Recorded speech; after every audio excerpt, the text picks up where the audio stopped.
नमस्कार दोस्तों, स्वागत है आप सभी का अपने यूट्यूब चैनल परम कैंपस में। ये क्वेश्चन सीरीज 2 है। शुरू करते हैं। पहला क्वेश्चन,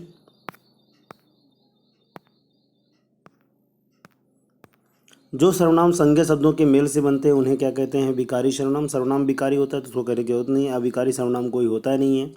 तो आपको बता दूं, जो सर्वनाम संज्ञा शब्दों के मेल से बनते हैं उन्हें क्या कहते हैं? संयुक्त सर्वनाम कहते हैं। क्या कहते हैं? संयुक्त सर्वनाम कहते हैं। यानी विकल्प कौन सही है? सी विकल्प आपका सही है। अगला क्वेश्चन है, जिस क्रिया से संचालित व्यापार का फल कर्ता को छोड़कर कर्म पर पड़ता है उसे कौन सी क्रिया कहते हैं? देखिए, किसको छोड़ना है? कर्ता को छोड़कर। कर्ता को छोड़कर जब पड़ेगा तो इसका मतलब क्रिया अकर्मक होनी, अकर्मक होगी ही नहीं। कर्म पर पड़ेगा, इसका मतलब क्रिया क्या हो जाएगी? सकर्मक होगी। क्या होगी? सकर्मक होगी। अगर क्रिया का संचालित व्यापार का फल कर्ता पर पड़ेगा तो वह होगी क्रिया अकर्मक। और वाक्य में अगर दो कर्म है तो क्रिया होगी द्विकर्मक। और प्रेरर्थक क्रिया क्या होती है भाई? प्रेरर्थक क्रिया वह क्रिया होती है जिसमें किसी को प्रेरित करने का काम करता है, उस क्रिया को क्या कहते हैं? प्रेरणार्थक क्रिया कहते हैं। ठीक। अगला क्वेश्चन देखिए। अगला क्वेश्चन है, कौन शब्द तद्भव नहीं है? तद्भव नहीं है अर्थात वो शब्द क्या होगा? तत्सम होगा। क्या होगा? तत्सम होगा। तो इसका मतलब है कि कंगन है, कंगन का तत्सम होता है कंकन। क्या होता है? कंकन होता है। घर का तत्सम क्या होता है? गृह होता है। और भंडार का होता है भांडागार। क्या होता है? भांडागार होता है। यानी विकल्प सी सही है। सी क्या है? कुक्कुर है। कुक्कुर का तद्भव क्या होता है? कुत्ता होता है। क्या होता है? कुत्ता होता है। यानी विकल्प कौन सही है? सी। अगला क्वेश्चन है, निम्नलिखित शब्दों में से कौन शब्द संबंधवाची है? यानी जो संबंध बताने का कार्य करे वह शब्द क्या होगा? दैवीय। कौन सही हो जाएगा? दैवीय विकल्प आपका सही है। तो इसका मतलब विकल्प कौन सही है? सी विकल्प आपका। इसका संबंध किससे? देव से है। किससे है? देव से है। अगला है, क्रिया के जिस रूप से क्रिया निष्पादन का समय का ज्ञान हो उसे क्या कहते हैं? पक्ष, काल, भूतकाल, वाच्य। आपको बता दूं, व्याकरणिक कोटियों दो प्रकार की होती है। एक संज्ञापरक कोटि होती है, एक क्रियापरक कोटि होती है। क्रियापरक कोटि में आती है काल आता है, वाच्य आता है, पक्ष आता है और क्या आता है? वृत्ति आती है। तो यहाँ पे कह रहा है कि क्रिया निष्पादन के समय का बोध हो। किसका बोध हो? समय का ज्ञान जो कराता है उसे क्या कहते हैं? काल कहते हैं। यानी विकल्प कौन सही हो जाएगा? बी। अगला है, किस छंद का प्रथम और अंतिम शब्द एक सा होता है? कुंडलिया छंद है। कौन छंद है? कुंडलिया छंद। कुंडलिया छंद एकमात्र ऐसा छंद है जिसका पहला शब्द और अंतिम शब्द क्या होता है? समान होता है। इसमें चरण कितने होते हैं? 6 चरण होते हैं। कितने चरण होते हैं? 6 चरण होते हैं। और इसके प्रत्येक चरण में कितनी मात्राएं होती हैं? 24 मात्राएं होती हैं। प्रथम 2 चरण इसके दोहा में होते हैं और अंतिम 4 चरण किस में होते हैं? रोला में होते हैं। यानी विकल्प कौन सही हो जाएगा? ए विकल्प आपका सही है। अगला क्वेश्चन देखिए। अगला क्वेश्चन है, उपमान और उपमेय का अभेद क्या कहलाता है? उपमान और उपमेय का अभेद कहलाता है रूपक अलंकार। कौन सा अलंकार कहलाता है? रूपक अलंकार। उपमेय और उपमान का समानता का बोध होगा तो वह होगा उपमा अलंकार। और संभावना का बोध होगा तो उत्प्रेक्षा अलंकार होगा। और उपमेय और उपमान में भ्रम का बोध हो तो उसमें कौन सा अलंकार हो जाएगा? भ्रांतिमान अलंकार। अगला क्वेश्चन देखिए। जब कर्ता एक क्रिया को समाप्त कर उसी क्षण दूसरी क्रिया में प्रवृत्त होता है तब पहली क्रिया क्या कहलाती है? तो पहली क्रिया कहलाती है पूर्णकालिक क्रिया या पूर्वकालिक क्रिया कहलाती है। कौन सी क्रिया कहलाती है? पूर्णकालिक या पूर्वकालिक क्रिया कहलाती है। रही बात सहायक क्रिया की, सहायक क्रिया क्या करती है? काल का निर्धारण करती है। जबकि नामबोधक क्रिया संज्ञा या विशेषण के साथ जुड़कर एक पूर्ण क्रिया जो बनती है उसे नामबोधक क्रिया कहते हैं। और नामबोधक क्रिया किसका बोध कराती है? मुहावरे का। किसका बोध कराती है भाई? मुहावरे का बोध कराती है। यानी विकल्प कौन सही है? सी विकल्प आपका सही है ना।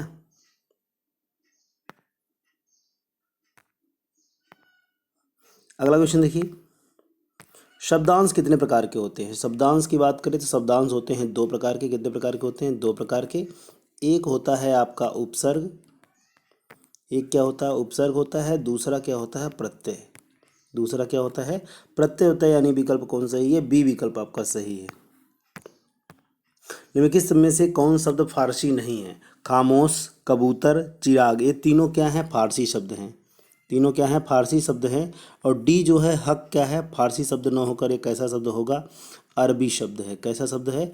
अरबी शब्द है ना। तो इसलिए विकल्प कौन सही है? डी विकल्प आपका सही है। अगला क्वेश्चन देखिए। जिस विकारी शब्द में संज्ञा की व्याप्ति मर्यादित होती है उसे क्या कहते हैं?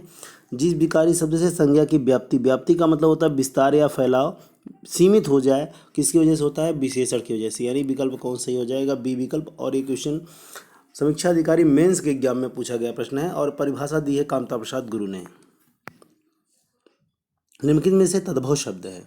वानर तत्सम है, इसका तद्भव होता है बंदर। मनुष्य, मनुष्य भी तत्सम शब्द है। मुख्य भी तत्सम शब्द है, लेकिन माँ जो है इस पे चंद्रबिंदु लगा है, चंद्रबिंदु लगा है, इसलिए जो माँ शब्द है वह क्या हो जाएगा? तद्भव शब्द होगा। क्या हो जाएगा? तद्भव शब्द। अगला क्वेश्चन देखिए, गुणवाचक विशेषण कितने भेद होते हैं? गुणवाचक विशेषण के 7 भेद होते हैं। कितने भेद होते हैं? 7 भेद। इसलिए विकल्प कौन सही हो जाएगा? सी विकल्प आपका सही है। ठीक है। अगला क्वेश्चन देखिए, निम्नलिखित में से कौन शब्द गुणवाचक विशेषण नहीं है? भला बिल्कुल है, ताजा भी विशेषण है गुणवाचक, नुकीला भी है, लेकिन दूना जो है संख्यावाचक विशेषण है। कौन सा विशेषण है भाई? संख्यावाचक विशेषण है। ठीक है, इसलिए विकल्प कौन सही हो जाएगा? सी विकल्प आपका सही है। अगला क्वेश्चन है, क्रिया से संबंधित कितने रूपावली वर्गों का प्रयोग किया जाता है? यानी क्रिया कितने रूपों में बन सकती है वो बताना है। तो आपको बता दूं, क्रिया संबंधित कितने रूपावली वर्गों का प्रयोग किया जाता है? 16। कितने प्रयोग किया जाता है? 16 वर्गों का प्रयोग किया जाता है। यानी विकल्प कौन सही है? ए विकल्प है। अगला क्वेश्चन देखिए, किस शब्द का संधिविच्छेद सही है? चित्त प्लस आभास सही है। स्वल्प का स्व प्लस अल्प गलत है। पितृ प्लस आज्ञा ये भी गलत है। सदा प्लस आचार ये भी गलत है। यानी तीनों गलत हैं। सही कौन सा है? ये वाला सही है। ये स्वल्प का होगा सु प्लस अल्प। स्वल्प का क्या हो जाएगा? सु प्लस अल्प होगा। पित्राशा का पितृ प्लस आशा, आज्ञा आशा हो जाएगा। ऐसे लिखा जाएगा, पितृ प्लस आशा। ये देखिए लिख दिया मैंने, पितृ प्लस आशा। ठीक। सदाचार का हो जाता है सत प्लस आचार। सदाचार का क्या हो जाएगा? सत प्लस आचार हो जाएगा। यानी विकल्प इसका कौन सही है? ए विकल्प आपका सही है। अगला क्वेश्चन है, किस शब्द में द्वंद्व समास नहीं है? तो आपको बता दूं, लेने देने लेन देन में द्वंद्व समास है, 43 में भी द्वंद्व समास है, बोलचाल में भी द्वंद्व समास है, लेकिन भला मानस जो है कर्मधारय समास की पहचान देता है। मानस कैसा है भाई? भला है, विशेषण और विशेष है, इसलिए इसमें कौन सही हो जाएगा? बी विकल्प आपका सही है। भला मानस में कर्मधारय समास है, यानी द्वंद्व समास नहीं है। अगला क्वेश्चन है, ईय प्रत्यय से रहित शब्द है। कौन शब्द ऐसा है जो ईय प्रत्यय से रहित शब्द है? तो आपको बता दूं, बी विकल्प जो है वह ईय प्रत्यय से रहित शब्द है। किससे रहित शब्द भाई? ईय प्रत्यय से रहित शब्द है। बाकी सब में ईय प्रत्यय है। भारतीय में ई प्रत्यय है, भौदीय में ई प्रत्यय है, राष्ट्रीय में ईय प्रत्यय है, लेकिन माननीय में अनीय प्रत्यय है। इसलिए विकल्प कौन सही है? बी विकल्प आपका सही है। किस शब्द में उपसर्ग और प्रत्यय दोनों प्रयुक्त हुए हैं? तो आपको बता दूं, आर्थिक में देखिए केवल इक प्रत्यय है, कुसुमित में इत प्रत्यय है, विद्युता में ता प्रत्यय है, लेकिन आधिपत्य में अधि उपसर्ग है। कौन सा उपसर्ग है? अधि उपसर्ग है और प्लस य प्रत्यय है। कौन सा प्रत्यय है? य प्रत्यय है। यानी विकल्प कौन सही है? ए वाला सही है। अगला क्वेश्चन है, विशेषण की उत्तमावस्था का प्रयोग किस वाक्य में किया गया है? मोहन की अपेक्षा सोहन होशियार है, ये आपका तुलनावस्था है। मेरा घर उसके घर से छोटा है, ये भी तुलनावस्था यानी उत्तरावस्था है। यह बहुत सुंदर चित्र है, ये आपका क्या है? मूलावस्था है। लेकिन मोहन के जो उसे सर्वाधिक अंक प्राप्त हुए, ये आपकी उत्तम अवस्था है। यानी विकल्प कौन सही हो जाएगा? बी विकल्प आपका सही है। अगला क्वेश्चन है, सर्वनाम से निर्मित भाववाचक संज्ञा कौन सी है? सर्वनाम से निर्मित बताना है तो आप देखिए, औचित्य बनी है अव्यय शब्द से, उचित से, और ईर्ष्या बनी है, ईर्ष्या भाववाचक संज्ञा है ही, उसको बताने की जरूरत नहीं, किसी से नहीं बनी है। कायरता की बात करें तो विशेषण से बनी भाववाचक संज्ञा है। यानी विकल्प कौन सही हो जाएगा? बी विकल्प आपका सही है। अहम से बना हुआ। किससे बना है भाई? अहम से बना हुआ है। अहम का मतलब क्या होता है? मैं। और जो क्या है? सर्वनाम है संस्कृत का, इसलिए अहंकार कैसा शब्द होगा? सर्वनाम से निर्मित भाववाचक संज्ञा है। अगला क्वेश्चन देखिए, किस वाक्य में व्यक्तिवाचक संज्ञा जातिवाचक संज्ञा में प्रयुक्त हुई है? आपको बता दूं, लौह पुरुष यहाँ पे क्या हो जाएगी? लौह पुरुष हो जाएगा आपका भैया जातिवाचक संज्ञा से, जातिवाचक संज्ञा है ही वो। भाषा की भिन्नताओं के बावजूद देशवासी अभिन्न भिन्नताओं, यहाँ पे भी भाववाचक संज्ञा को जातिवाचक संज्ञा में कन्वर्ट किया गया है। हमें बुराइयों से दूर रहना चाहिए, ये भी क्या है? भाववाचक संज्ञा से जातिवाचक संज्ञा में कन्वर्ट किया गया है। लेकिन आप जरा ध्यान दीजिए, देश को नटवर लालों ने तरह तरह से ठगा है। नटवर लाल एक किसी व्यक्ति का नाम होता है, लेकिन नटवर लाल का मतलब एक प्रकार का ठग होता है, इसलिए विकल्प कौन सही हो जाएगा? ए। याद रखिएगा, जब किसी व्यक्तिवाचक संज्ञा से गुण दोष का बोध होगा तो वह जातिवाचक संज्ञा में कन्वर्ट हो जाएगी और उससे बना शब्द प्रायः किस में बनेगा? बहुवचन के रूप में बनेगा। ठीक। अगला क्वेश्चन देखिए, क्रिया विशेषण रहित वाक्य है, यानी वह वाक्य बताइए जिसमें क्रिया विशेषण नहीं है। तो आपको बता दूं, वह प्रायः यहाँ से आया करते थे, है। नौकर मालिक से खुश रहता है, यही नहीं है भैया, क्योंकि इसमें क्रिया विशेषण है ही नहीं, बाकी सब में है। ठीक है। अगला क्वेश्चन देखिए, संबंध सूचक अव्यय का प्रयोग किस वाक्य में नहीं हुआ है? यह काम पहले करना चाहिए था। माँ के बिना घर सूना सूना लगता है, इसमें अब संबंध बोधक अव्यय है। हमारे शहर के आसपास बहुत हरियाली, इसमें भी संबंध बोधक है। वह मेरे घर के पीछे रहता है, इसमें भी संबंध बोधक है। लेकिन यह काम पहले करना चाहिए था, इसमें क्या है? क्रिया विशेषण है। क्या है भाई? पहले क्रिया विशेषण के रूप में आया है, इसलिए विकल्प कौन सही होगा? ए विकल्प आपका सही है। अगला क्वेश्चन देखिए, किस वाक्य में निपात का प्रयोग नहीं हुआ है? निपात क्या करता है? अव्यय के रूप में ही रहता है, लेकिन वह वाक्य में चमत्कार उत्पन्न करता है या वाक्य की निश्चितता को प्रदान करता है। मैं भी आपके साथ चलूँगा, यहाँ पे भी निपात है। यह तो घर पर नहीं है, इन तो निपात है। कौन सा निपात है? तो निपात है। शहर भर में यह बात फैल गई, यहाँ पे भर है निपात। लेकिन मैं घर जा रहा हूँ ताकि आराम कर सकूँ, ये आपका निपात वाला शब्द नहीं है। इसका मतलब विकल्प कौन सही है? ए विकल्प सही, वह तो अव्यय शब्द है ना। अगला क्वेश्चन है, रीतिवाचक क्रिया विशेषण से संबंधित कौन सा है? सभी बच्चे बाहर खेल रहे थे, इसमें नहीं है भाई। कहाँ खेल रहे थे? बाहर। ये तो आपका स्थानवाचक हो जाएगा। यह पत्रिका प्रतिमाह छपती है, ये आपका हो जाएगा कालवाचक। वह अचानक चला गया, कैसे चला गया? अचानक, यानी रीतिवाचक विशेषण यही है, सी विकल्प सही है। ठीक, तुम्हारी पुस्तकें यहाँ रखी हुई हैं, ये भी क्या है? स्थानबोधक है, इसलिए विकल्प सही है। अगला क्वेश्चन देखिए, किस वाक्यांश के लिए प्रयुक्त शब्द सार्थक नहीं है? जिसने अनेक विद्वानों से विभिन्न शास्त्रों का ज्ञान प्राप्त किया हो उसे बहुश्रुत कहते हैं, बिल्कुल सही है। पराया दोष ढूंढने वाला तथ्यान्वेषी नहीं कहलाता भाई, क्या कहलाता है? छिद्रान्वेषी कहलाता है। क्या कहलाता है? छिद्रान्वेषी कहलाता है, छिद्रान्वेषी। ठीक है, छिद्रान्वेषी कहलाता है।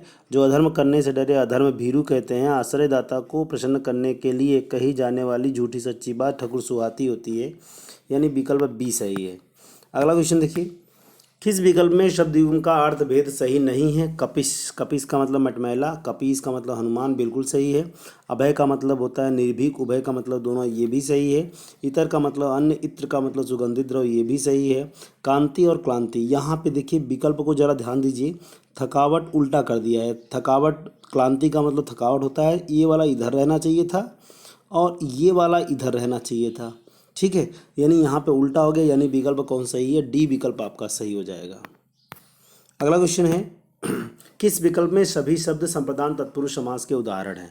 मुंह से बोला, ये तो आपका है नहीं। रसोई के लिए घर है भाई, संप्रदान तत्पुरुष। पूजा के लिए घर, ये भी है संप्रदान तत्पुरुष, लेकिन यश को प्राप्त, ये आपका कर्म तत्पुरुष में जाएगा। घोड़ा गाड़ी, घोड़ा वाली गाड़ी, ये आपका है कि आप कर्म तत्पुरुष है, सॉरी संप्रदान तत्पुरुष है। दान की पेटी, ये आपका संबंध तत्पुरुष है। सत्य के लिए आग्रह, राह के लिए खर्च, यानी विकल्प कौन सही होगा? डी विकल्प आपका सही है। संप्रदान तत्पुरुष किस में होगा? डी वाले में। अगला क्वेश्चन देखिए, निम्नलिखित में से बादल का पर्यायवाची नहीं है? जिमुत, जिमुत बिल्कुल बादल का पर्यायवाची है। अभ्र भी है, बलाहक भी है, लेकिन कादम्बरी जो है वह बादल का पर्यायवाची नहीं है, यानी विकल्प कौन सही हो जाएगा? डी विकल्प आपका सही है। अगला क्वेश्चन देखिए, आप उधर बैठिए वाक्य में वृत्ति है। आपको नहीं लगता कि ये आज्ञा दी गई है एक प्रकार से, है ना? जब आज्ञा दी गई है तो इसका मतलब कौन सी वृत्ति हो जाएगी? आज्ञार्थक वृत्ति हो जाएगी। तो इसलिए विकल्प कौन सही है? सी विकल्प आपका सही है।